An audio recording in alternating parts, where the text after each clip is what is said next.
আমি এক মাহফিলে গেছি, আবার একজন স্লিপ দিছে, বলে হুজুর আল্লাহ পাকের কি কোনো টেলিফোন নাম্বার আছে? আমি বললাম যে খুব সহজ নাম্বার, কোনো কঠিন না। আপনি যদি বাংলাদেশের চট্টগ্রাম কথা বলতে চান ঢাকার থেকে, তাহলে কোড নাম্বার আছে 0131। আপনার গ্রামীণের কোড নম্বর 017, বাংলা লিঙ্কের কোড নম্বর 019 আছে না? আপনি যদি এখান থেকে আমেরিকা কথা বলতে চান তাহলে 001 কোড নম্বর আছে না? আপনি এখান থেকে লন্ডনে কথা বলবেন 0044। আপনি এখান থেকে সৌদি আরবে কথা বলবেন 00966। প্রত্যেকটা জায়গার একটা কোড নম্বর আছে। আল্লাহর সঙ্গে কথা বলেন, বিমান থেকে, হাওয়াই জাহাজ থেকে কথা বলবেন, পানির জাহাজ থেকে কথা বলবেন, জমিন থেকে কথা বলবেন, আপনি অট্টালিকার থেকে কথা বলবেন, বিল্ডিং থেকে কথা বলবেন, আমেরিকার থেকে বলেন আর বাংলাদেশ থেকে বলেন, পৃথিবীর যেখান থেকে বলেন, কোনো কোড নম্বর নাই। 24434 24434। ফজরের নামাজের ফরজ, জোহরের নামাজের, আসরের নামাজের, মাগরিবের নামাজের, এশার নামাজের 24434। ডাইরেক্ট। দুইজন ব্যক্তি ঘুরতে ঘুরতে আসরের নামাজের সময় প্রায় যাই অবস্থা, সূর্য অস্ত চলে যাচ্ছেন, এমন সময় তার আসরের নামাজ পড়ে নাই। একটা মসজিদের সামনে নামাজের ঘর, এখানে যায় দাঁড়াইছেন, দাঁড়ায় তালাশ করতেছে আরেকজন লোক যদি পাই। ওনারা দুইজন, আরেকজন পাইলে হবে কয়জন? তিনজন। তাহলে দুইজন মুক্তাদি, একজন ইমাম, নামাজের জামাতটা মুকাম্মাল হয়। হঠাৎ করে দেখে একজন লোক জঙ্গলের ভিতর থেকে বের হইতেছে, মাথায় একটা লাকড়ির বোঝা, দেখতে শুনতে একদম সেরা বেড়া। আপনারা এখানে ঢাকা শহরের মানুষ তো সেরা বেড়া বোধ হয় বুঝেন, বুঝে জীবনে ইস্তারি কি জিনিস বোধ হয় আর বাপদাদা 14 গোষ্ঠী দেখছে না, কথা কয় না। মাথার মধ্যে শ্যাম্পু জীবনে লাগাই নেই, চিরুনি কি জিনিস আবিষ্কার হয়েছে, একদম সেরা বেড়া, মাথার মধ্যে লাকড়ির বোঝা। আসতেছে জঙ্গল থেকে বের হয়ে, দুইজন ব্যক্তি দূর থেকে ডাকতে জিজ্ঞেস করে, বাবা নামাজ পড়ছেন? বলে না। নামাজটা পড়বেন? বলে আরে আমিও তো মনে মনে দুইজন লোক তালাশ করতেছি, নামাজটা জামাতের সাথে পড়তে পারি কিনা। কাছে যখন আইসে তখন আসেন দেখি আমরাও দুইজন নামাজ পড়ি না, আপনি একজন, তিনজনে জামাতের সাথে নামাজটা আদায় করবো। এখানে যখন মসজিদও আছে, এই কথা কইয়া যাইয়া লাকড়ির বোঝাটা মাথার থেকে নামাইতেছে, দুইজনের দইরা এই মুহূর্তে জিজ্ঞেস করতেছে উজু করবেন? লোকটা একটা বেটা মুসলমান আবার উজু ছাড়া থাকে?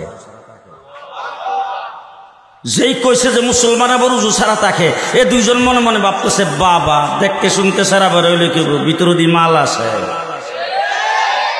এবার ওই মসজিদের ভিতরে যাইয়াই দুইজনে ধাক্কা দিয়ে এই লোকের ইমামতি যখন দিছে, এই লোকটাকে বাবা আমি ইমামতি জানি না, বলে 24 ঘন্টা উজুর হালাতে তাকে ইমামতি আজকে আপনারই করতে হইবে।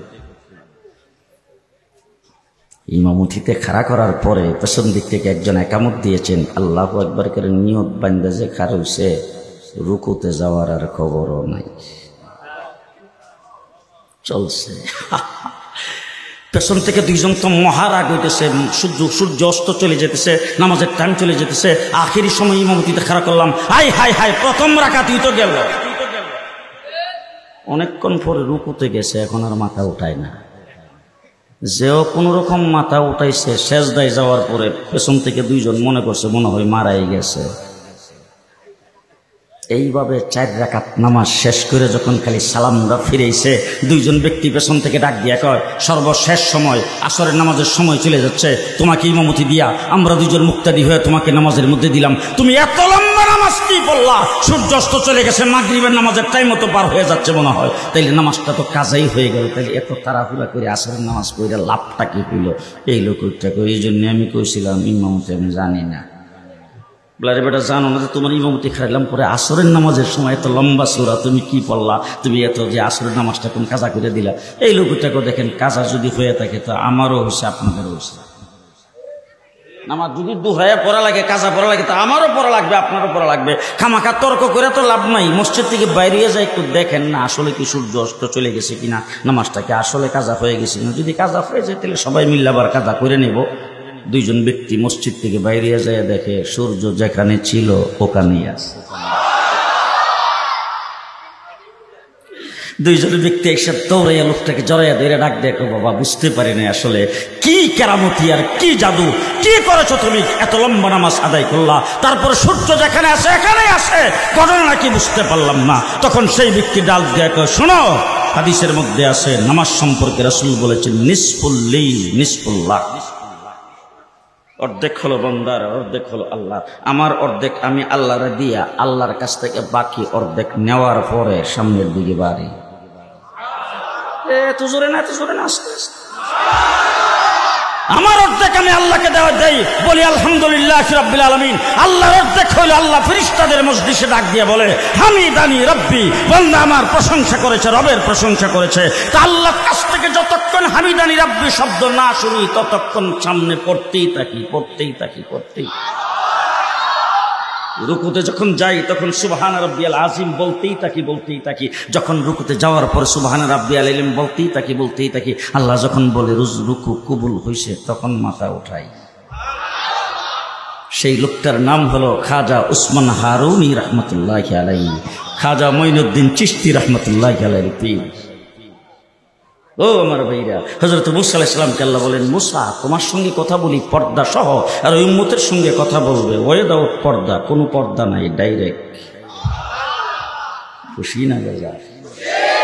আরে মুসা তোমার সঙ্গে কথা বলি পার্ট টাইম, তোমাকে দেখে আনছি কুহে তুরের নিকটে তোমার সঙ্গে কথা বলার জায়গা, সেখানে আসছো, তোমার সঙ্গে কথা বলতেছি। এমন একটা উম্মত পৃথিবীতে আসবে যে উম্মতের সঙ্গে 24 ঘন্টা কথা বলার জন্য আমি আমার কথার ভান্ডার তাদের হাতে ছেড়ে দিয়ে রাখবো। কথার ভান্ডার আমাদের কাছে আসে না নাই? আসে না নাই?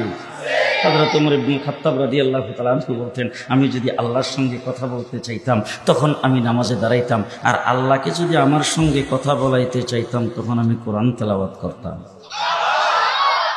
30 পারা কোরআন আল্লাহ পাক আমাদেরকে দিয়েছেন, কথা কয় না? ঠিক কি না? ঠিক কি না? হযরত মুসা আলাইহিস সালাম আল্লাহরে ডাক দিয়ে বলে, আল্লাহ লাঠিটা হলে যাওগা, নবুয়তের লিস্টি থেকে নামটা কাটটা আমার এই নবীর উম্মত বানাইলাম। আপনারা কোনোদিন কইছিলেন? আমরা এরকম কোনোদিন কইছি? না বলা সত্ত্বে আল্লাহ পাক আমাদেরকে আখিরি নবী, বিশ্ব নবী, শেষ নবী মুহাম্মদুর রাসূলুল্লাহর উম্মত বানিয়েছে। খুশি না বেজা? খুশি না বেজা?